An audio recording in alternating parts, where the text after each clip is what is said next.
à un vivre en épistémo-conscience au quotidien. La série d'audio où mon dandy clown commence à parler est un peu plus difficile à écouter que les autres car elle sera plus abstraite.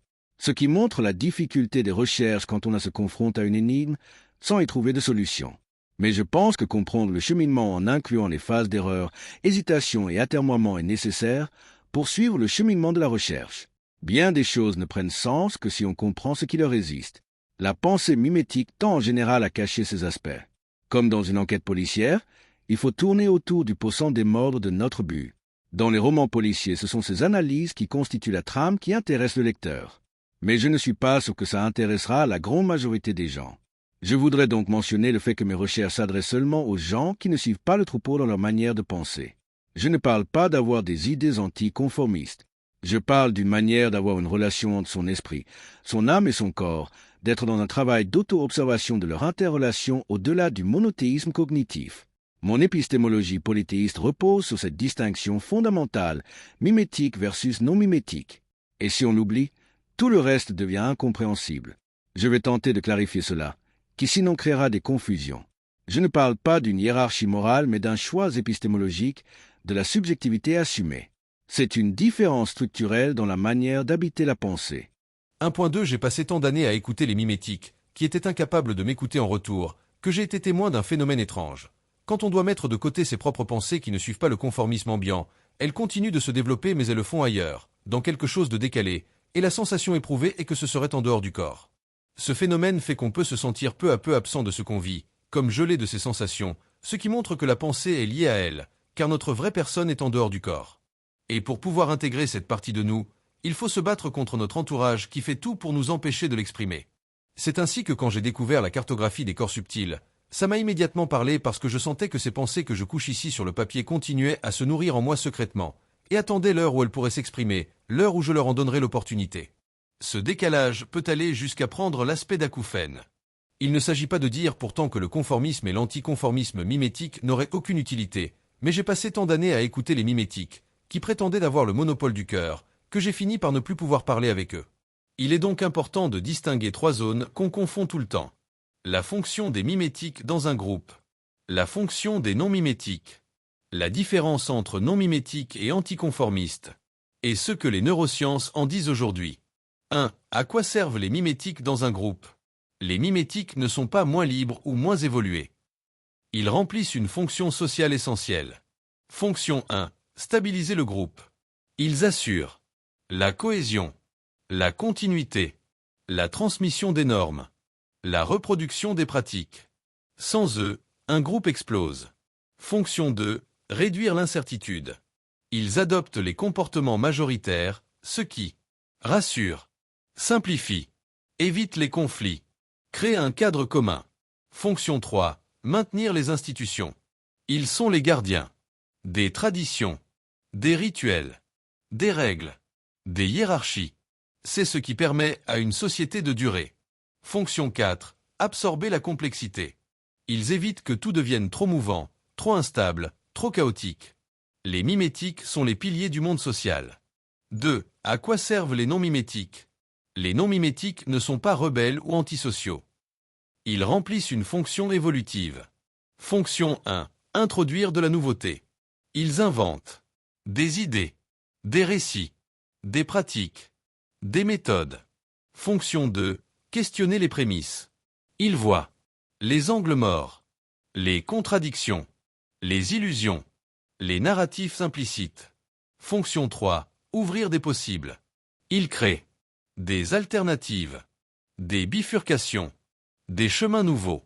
Fonction 4. Éviter la stagnation. Ils empêchent le groupe de se figer dans ses habitudes. Les non-mimétiques sont les moteurs de transformation. 3. Pourquoi les mimétiques trouvent les non-mimétiques inutiles ou absurdes? Parce que les deux groupes n'ont pas la même fonction. Pour un mimétique, la stabilité égale le bien. La nouveauté égale la menace. La différence égale le danger. L'originalité égale l'inutile. La pensée critique égale la déstabilisation. Pour un non-mimétique, la stabilité égale l'ennui. La nouveauté égale la vie. La différence égale la richesse. L'originalité égale la nécessité. La pensée critique égale la respiration. Ils ne parlent pas la même langue. Ils n'ont pas les mêmes besoins. Ils n'ont pas les mêmes fonctions. 4. La psychanalyse. Principe de plaisir vs principe de réalité. Tu as raison. La psychanalyse a souvent interprété les non-mimétiques comme immatures, infantiles, soumis au plaisir, incapables de s'adapter au réel. C'était une erreur de perspective. Freud voyait la société comme un cadre normatif nécessaire. Donc tout ce qui s'en écartait était suspect. Mais cette vision est datée. 5. Les neurosciences cognitives aujourd'hui, un changement radical. Les neurosciences modernes ne parlent plus du tout en termes de principe de plaisir, principe de réalité, immaturité, déviance. Elles parlent de style cognitif, les mimétiques, cerveau orienté vers la prédiction sociale, forte sensibilité aux normes, besoin de cohérence collective, recherche de sécurité, les non-mimétiques, cerveau orienté vers la divergence, forte sensibilité aux incohérences, besoin d'exploration, recherche de sens. Les neurosciences ne hiérarchisent pas. Elles montrent que les deux profils sont complémentaires. 6. Pourquoi les régimes totalitaires persécutent les non-mimétiques? Tu as raison. Dans les régimes communistes, fascistes, théocratiques, les non-mimétiques étaient envoyés au goulag. Aujourd'hui, on leur dira qu'ils ne sont pas dans le cœur, qui impliquerait de suivre le troupeau soit du conformisme, soit de l'anticonformisme. Ils étaient internés, censurés, éliminés. Pourquoi? Parce que les non-mimétiques questionnent, déstabilisent, voient les contradictions, refusent les narratifs imposés. Un régime totalitaire ne peut pas tolérer la pluralité des modes. 7. Non-mimétique pas égal à anticonformiste. C'est une distinction essentielle. L'anticonformiste se définit contre la norme, a besoin d'un adversaire, se construit en opposition, est souvent mimétique, mais inversé, cherche à choquer, à s'opposer, à renverser. L'anticonformiste est réactif. Le non-mimétique ne se définit pas contre, ne cherche pas à choquer, ne cherche pas à s'opposer, suit sa propre logique interne, est indifférent à la norme, n'a pas besoin d'un adversaire. Le non-mimétique est créatif, pas réactif. En résumé, l'anticonformiste est un mimétique inversé. Le non-mimétique est un autre type de fonctionnement. 8. Synthèse générale. Voici la synthèse la plus claire. Les mimétiques stabilisent le groupe, protègent les traditions, assurent la cohésion, évitent le chaos, sont indispensables. Les non-mimétiques innovent, questionnent, ouvrent des possibles, évitent la stagnation, sont indispensables. Les anticonformistes s'opposent, réagissent, cherchent le conflit, sont souvent mimétiques, mais inversés.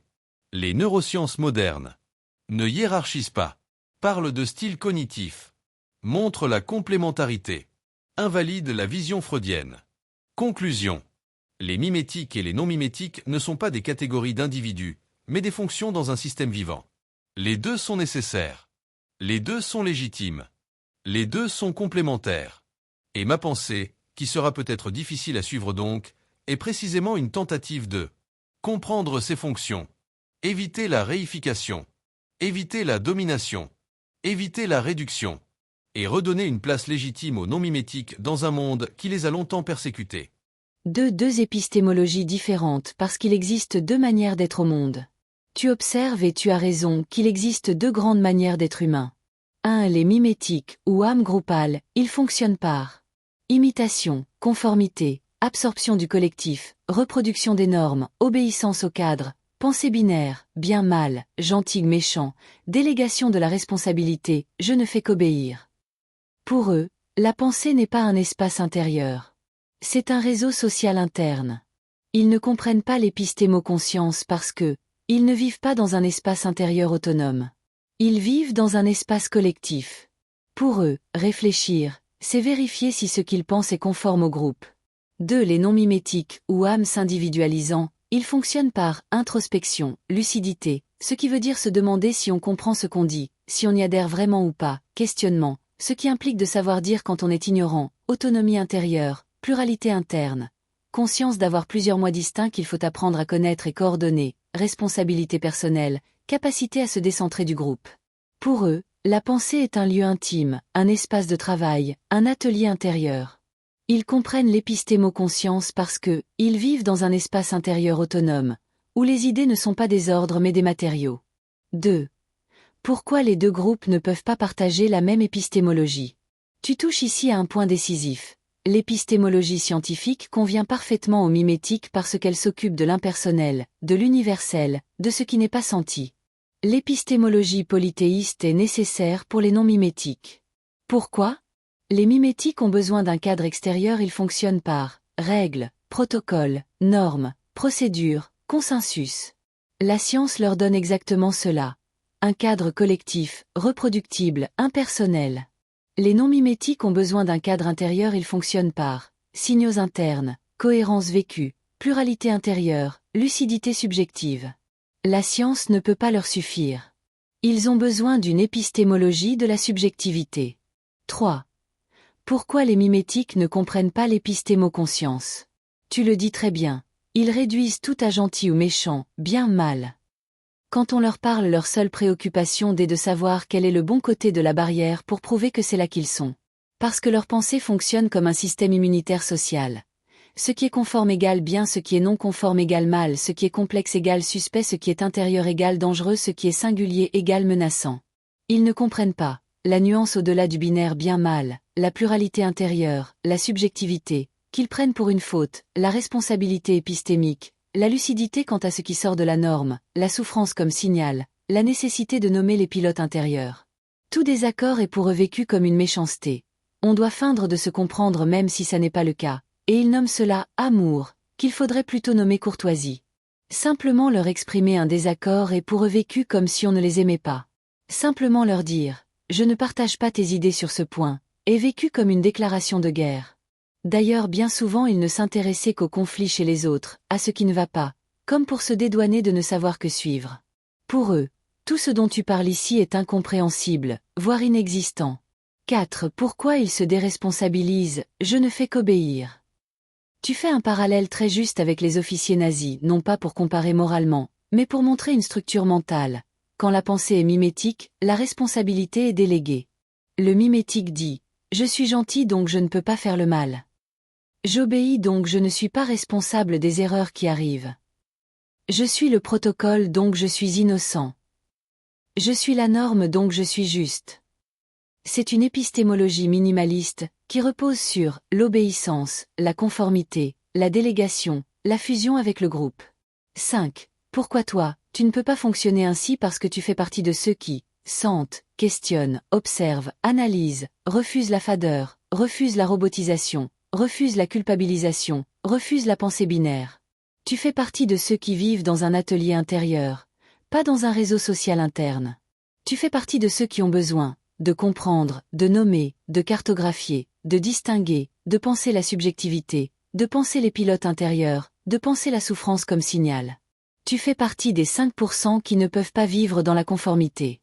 Et ce n'est pas un choix moral. C'est une structure d'être.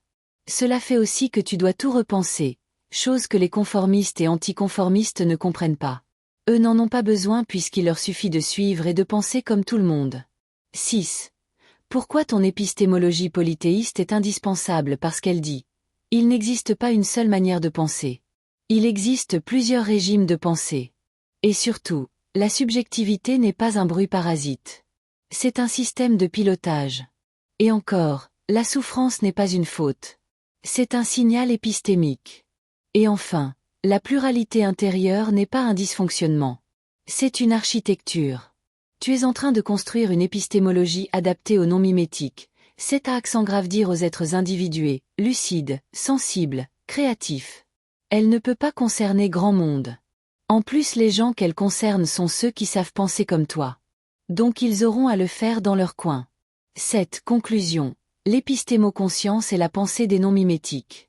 Elle est la capacité de penser la pensée elle-même, de reconnaître les pilotes intérieurs, de comprendre la subjectivité comme moteur, et de distinguer les cadres narratifs qui activent le corps. Les mimétiques n'en ont pas besoin. Ils n'en veulent pas. Ils ne la comprennent pas. Et ce n'est pas grave. Mais toi, tu en as besoin pour vivre. Soit dit en passant, comme pour les New Age, un mimétique n'assume jamais de l'être, Par quoi il se présente d'une manière qui le met en valeur. Il se dit en général dans l'amour, dans le cœur, et lui aussi a besoin de se distinguer de ceux qui ne sont pas comme lui, en disant d'eux qu'ils ne seraient pas dans le cœur. Le cœur vient remplacer l'absence de capacité de penser. 3. L'épistémo-conscience comme alternative à la pensée binaire. Pourquoi seuls les individus non mimétiques peuvent développer une lucidité intérieure qui dépasse le schéma gentil, méchant, bien, mal. Introduction. La pensée binaire comme régime cognitif dominant. La majorité des humains fonctionnent selon un régime cognitif simple. Bien, mal. Gentil, méchant.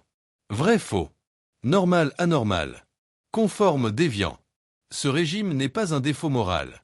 C'est une structure mimétique. Une manière d'être au monde où la pensée est alignée sur le groupe, sur la norme, sur la cohésion collective.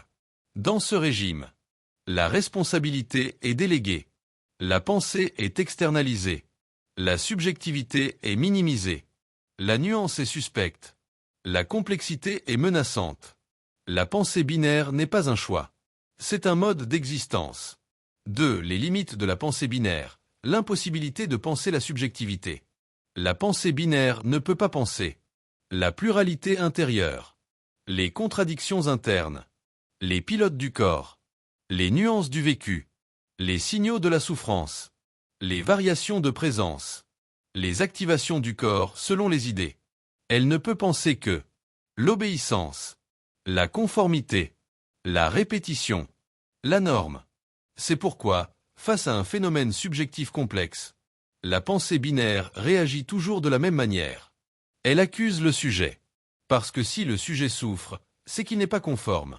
Et s'il n'est pas conforme, c'est qu'il est fautif. La pensée binaire transforme la souffrance en faute. 3. Les non-mimétiques, ceux pour qui la pensée binaire est insuffisante. Les non-mimétiques, les individus individués, ne peuvent pas fonctionner ainsi. Ils vivent dans un espace intérieur riche, une pluralité de pilotes, une sensibilité accrue, une lucidité douloureuse, une subjectivité active, une cohérence vécue exigeante. Pour eux, la nuance n'est pas un luxe. La complexité n'est pas une menace. La subjectivité n'est pas un bruit. La souffrance n'est pas une faute. La responsabilité n'est pas déléguée. Ils ne peuvent pas se contenter de la pensée binaire. Elle les étouffe. Elle les rend malades. Elle les dissocie. Elle les prive de leur cohérence intérieure. 4. L'épistémo-conscience. Penser la pensée depuis l'intérieur. L'épistémo-conscience est la capacité de observer ses propres idées. Reconnaître les pilotes intérieurs. Comprendre comment une idée active le corps. Distinguer les types de souffrance. Repérer les cadres narratifs qui nous traversent. Identifier les prémices qui nous détruisent. Ajuster les récits qui nous structurent. C'est une métapensée, une pensée qui se pense elle-même. Elle repose sur 3 piliers. 1. La pluralité intérieure. Il n'y a pas un moi. Il y a plusieurs pilotes. 2. La souffrance comme signal épistémique. La souffrance n'est pas une faute. Elle est un indicateur d'inadéquation entre un pilote et un cadre narratif. 3. La responsabilité intérieure. Non pas la culpabilité, mais la capacité à reconnaître ce qui nous traverse. V. Pourquoi l'épistémo-conscience est inaccessible aux mimétiques. Les mimétiques vivent dans un régime cognitif où la pensée est collective, la responsabilité est déléguée, la subjectivité est minimisée. La nuance est inutile. La complexité est dangereuse. Ils ne peuvent pas comprendre l'épistémo-conscience parce que elle suppose un espace intérieur autonome. Or leur espace intérieur est fusionné avec le groupe. Pour eux, réfléchir égale vérifier la conformité. Souffrir égale être fautif. Questionner égale être déviant. Nuancer égale être suspect. Se singulariser égale être dangereux. Ils ne peuvent pas penser la pluralité intérieure. Parce qu'ils ne la vivent pas. Si. L'épistémo-conscience comme alternative. Une pensée vivante. L'épistémo-conscience propose une alternative radicale. Penser depuis l'intérieur. Plutôt que depuis la norme. Elle permet de comprendre les variations du corps. Reconnaître les pilotes intérieurs. Distinguer les souffrances. Ajuster les récits. Éviter la culpabilisation. Sortir de la robotisation. Retrouver la saveur de la vie. Elle ne remplace pas la science. Elle la complète. Elle ne remplace pas la rationalité. Elle l'élargit. Elle ne remplace pas la norme. Elle la dépasse. 7. Conclusion. L'épistémo-conscience est la pensée des êtres individués. On pourrait le formuler ainsi. La pensée binaire est suffisante pour les mimétiques, mais elle est destructrice pour les individus individués. L'épistémo-conscience est l'alternative nécessaire. Une pensée capable de reconnaître la pluralité intérieure, de comprendre la subjectivité comme moteur, et de transformer la souffrance en lucidité. C'est une pensée vivante, une pensée incarnée, une pensée créatrice. C'est la pensée des 5% qui refusent la robotisation intérieure. 4. Quand on est confronté à la solitude qu'implique le fait d'adopter et de nourrir une conscience épistémologique, on est obligé de mettre en place des méthodes pour vérifier la véracité de certaines choses. La seule solution que j'ai eue pour le faire fut de tester ce que la conscience collective affirmait pour voir ce que ça faisait. Les gens étaient étonnés de me voir faire vraiment ce qu'ils affirmaient vrai. Une phrase pourrait résumer leur étonnement qu'on pourrait traduire par « Quoi ? Il fait ce que je dis qu'il faut faire. Mais il est complètement fou. » Un type, surpris par ma méthode, m'avait dit « Ah ben si tu commences à faire ce que je dis qu'il faut faire, on n'a pas fini. » Les anticonformistes ne croient pas à un instant à ce qu'ils disent. Il y a des gens que le conformisme contente. Ils se fichent totalement d'agir d'une toute autre manière de leur discours, mais il y a des gens comme moi qui ne le peuvent pas. J'ai été formé par des gens qui affirmaient que le corps ne ment jamais, mais qui ne mettaient pas en pratique leurs propres prémices, qu'ils n'utilisaient que comme narratif marketing commercial. L'idée se vendant bien, ils ne l'avaient jamais expérimentée par eux-mêmes. L'idée étant anticonformiste, elle leur apportait une prémisse qui semblait suffisamment iconoclaste pour qu'elle attire ceux qui savaient que les scientifiques nous fourvoient car ils n'ont pas l'esprit épistémologique. Mais si on faisait vraiment ce qu'ils invitaient à faire, et que les réponses de notre corps n'étaient pas celles qu'ils attendaient, ils avaient toute une aramada d'arguments prêts à l'emploi pour nous dire qu'on ne faisait pas le vrai travail, qu'on était dans le déni, que ce qu'on attribuait à notre corps était en réalité mental. Tout ce qui ne cadrait pas avec la théorie qu'ils défendaient aurait eu pour cause notre mental qui aurait déformé les choses. Il y a donc tout un marché qui exploite le fait que les scientifiques ont raté leur mission et le nient. D'ailleurs, le directeur de cette école était lui-même un scientifique, mathématicien de formation, qui avait fini par comprendre qu'on gagne mieux sa vie à prétendre aider les autres en détresse qu'à faire de la science, à qui on peut prendre leur argent.